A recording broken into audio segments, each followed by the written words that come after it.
Hi everybody, welcome back to the Dallas City of Learning Summer Soars program presented to you by the writers Garret. I am Miss Erin, your instructor. For today's activity, you're going to need a Sharpie and colored markers and some found text such as a newspaper, magazine pages, or old book pages. You should also have a page of text in your supply packet that looks like this. You can use that if you want to. Now, if you decide to use pages from a book, make sure to ask an adult first if it's a book that you can use to make poetry.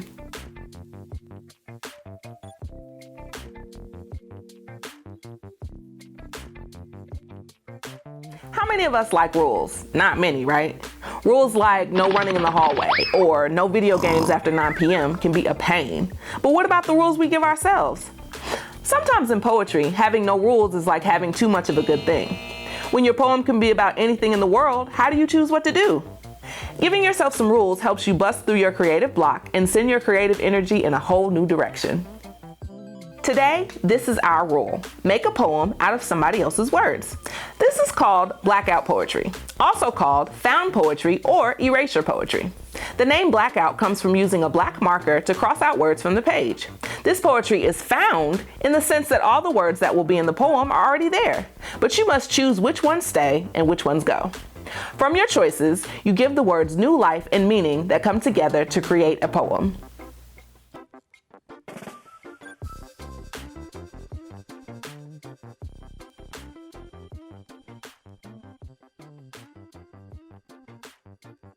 Shivering brassy moonlight, ignite the dark night, lonely, haunted, end of the day.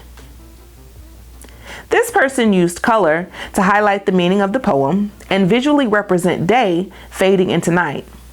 They use imagery with shivering brassy moonlight. There is also visual repetition of the moon and what might be the sun at the top and at the bottom of the page.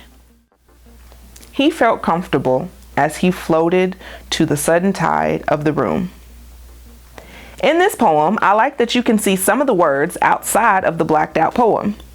There's also a strong metaphor by comparing the room to the ocean. The poet also created the literal image of a wave to reinforce the metaphor.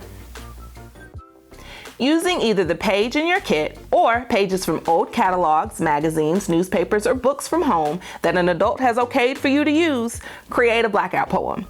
Here are a few tips for when making your poem. Let the page inspire you.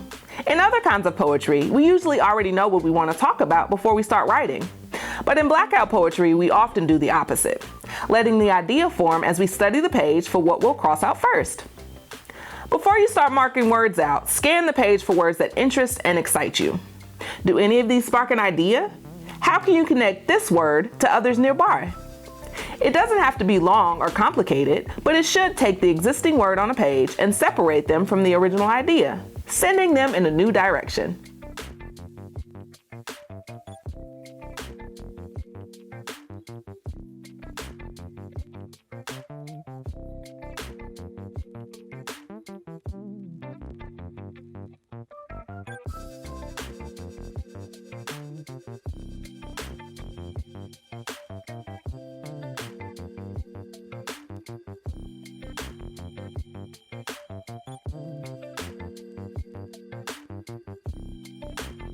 And we're back. Let me share with you what I've created.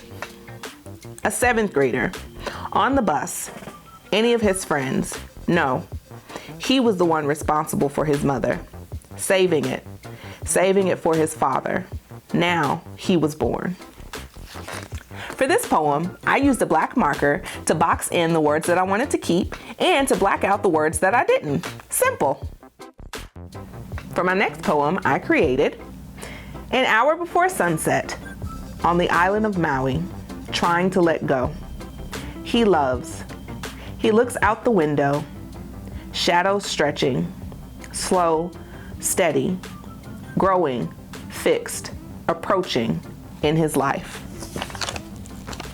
For this poem, I decided to use color because the image of a sunset stood out to me, so I decided to reinforce that with bold colors. I also decided to use the sunset as a metaphor. Can you identify what I'm comparing it to? You can keep your blackout poems in the poetry pocket of your writer's booklet. That's all for today. Thanks so much for joining me. See you next time.